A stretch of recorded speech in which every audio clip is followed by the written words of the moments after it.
दिल्ली का लाल किला, जहां एक आत्मघाती विस्फोट हुआ। 10 नवंबर 2025 को हुआ यह धमाका न सिर्फ 9 जिंदगियां ले लिया, बल्कि एक वाइट कॉलर आतंकी नेटवर्क का पर्दाफाश कर गया। आज की वीडियो में जानेंगे कि फरीदाबाद से जुड़े इस मॉड्यूल और इस पूरे जघन्य आतंकी हमले के पीछे कौन है, और इस पूरे मॉड्यूल में अभी तक जिनके नाम सामने आए हैं उनमें से कौन किससे जुड़ा है। नमस्कार, मेरा नाम शुभम तिवारी है और आप देख रहे हैं एनडीटीवी इंडिया।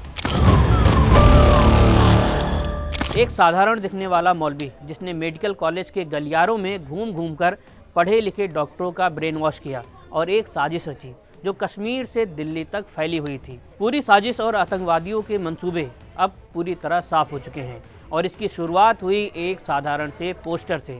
19 नवंबर को श्रीनगर में बुनपोरा नौगाम इलाके की दीवारों पर जैश-ए मोहम्मद JAEM के समर्थन वाले पोस्टर चिपके मिले।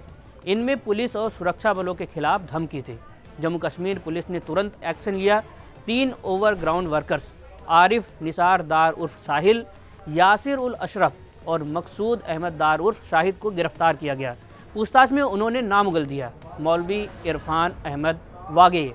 शोपिया का रहने वाला एक मौलवी, ये वही इरफान था जो श्रीनगर के गवर्नमेंट मेडिकल कॉलेज GMC में पैरामेडिकल स्टाफ था और नौगाम मस्जिद का इमाम। पोस्टरों से ही सुराग मिला और इरफान का नेटवर्क खुलने लगा। इरफान कोई साधारण मौलवी नहीं था। JAEM से प्रेरित ये मास्टरमाइंड पढ़े लिखे युवाओं को निशाना बनाता था। खुफिया सूत्रों के मुताबिक वो GMC के छात्रों को कट्टरपंथ की राह पर धकेलता, वीडियो दिखाकर बरगलाता, VOIP कॉल से अफगानिस्तान और पाकिस्तान के हैंडलर से जुड़ता। टेलीग्राम ग्रुप्स जैसे फरजंदान ए दारुल उलूम देवबंद और Pakistani JAEM operative Umar bin Khattab के चैनल उसके हथियार थे। इरफान ने अनंतनाग के डॉक्टर आदिल अहमद राठर और पुलवामा के डॉक्टर उमर मोहम्मद नबी को JAEM नेटवर्क से जोड़ा। उमर मोहम्मद नबी ने ही I-20 कार के जरिए लाल किले के पास ब्लास्ट किया। आदिल के बैंक लॉकर से AK-47 राइफल बरामद हुई तो सुरक्षा बल चौंक गए। आदिल ने फरीदाबाद में डॉक्टर मुजम्मिल अहमद गनाई के ठिकानों पर छिपे 2900 किलो विस्फोटकों का राज खोला। मुजम्मिल, जो अल फलाह यूनिवर्सिटी में पढ़ाता था, इरफान के इशारे पर नेटवर्क को फैला रहा था। फरीदाबाद की अल फलाह यूनिवर्सिटी इस साजिश का केंद्र बिंदु बन गया। यहाँ डॉक्टर मुजम्मिल, डॉक्टर उमर और डॉक्टर शाहीन सईद जैसी पढ़ी लिखी महिलाएं काम करती थीं। शाहीन लखनऊ की रहने वाली JAEM की महिलाओं के विंग जमात उल मोमिनात की कथित कमांडर थी और फाइनेंसर भी। शाहीन और डॉक्टर मुजम्मिल बांग्लादेश के ढाका मेडिकल कॉलेज से MBBS करने के बाद श्रीनगर में इंटर्नशिप के दौरान इरफान से जुड़े।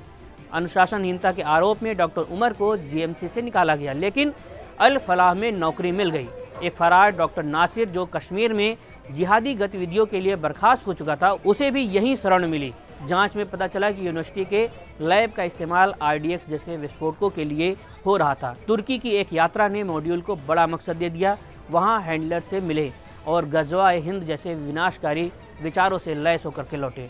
धरपकड़ में आदिल अहमद और मुजम्मिल पकड़ा गया और फरीदाबाद मॉड्यूल बेनकाब हो गया। मॉड्यूल के बेनकाब होते ही घबराहट में डॉक्टर उमर ने हुंडई I-20 कार में अमोनियम नाइट्रेट, फ्यूल ऑयल और डेटोनेटर्स भरकर रेड फोर्ट के पास फिदायीन हमला कर दिया। कहा जा रहा है कि ये ऑपरेशन सिंदूर में पाकिस्तान में मसूद अजहर के परिवार के मारे जाने का बदला था। अमोनियम नाइट्रेट गुरुग्राम के सप्लायर से आया और क्लेरिक हाफिज मोहम्मद इश्तियाक लॉजिस्टिक्स संभालता था। कश्मीर में इरफान समेत 7 बड़ी गिरफ्तारियां हो चुकी हैं, जिसमें उसकी पत्नी भी शामिल है, जो महिलाओं को रेडिकलाइज करती थी। ये साजिश सिर्फ एक धमाके के लिए नहीं थी, बल्कि स्लीपर सेल्स की शुरुआत थी, जिसमें पढ़े लिखे पेशेवरों को हथियार बनाना मकसद था। लेकिन एक पोस्टर ने सब कुछ खोल दिया। आपको क्या लगता है, इस धमाके और फरीदाबाद मॉड्यूल के पर्दाफाश होने से आतंक की ये कड़ी अब टूट जाएगी? क्या इसकी गहराई में छिपे हुए राज सामने आ पाएंगे? और इससे भी बड़ा सवाल, किसी आतंकी संगठन ने इस ब्लास्ट की जिम्मेदारी नहीं ली है, तो इस आतंक का सबसे बड़ा आका कब तक सामने आएगा?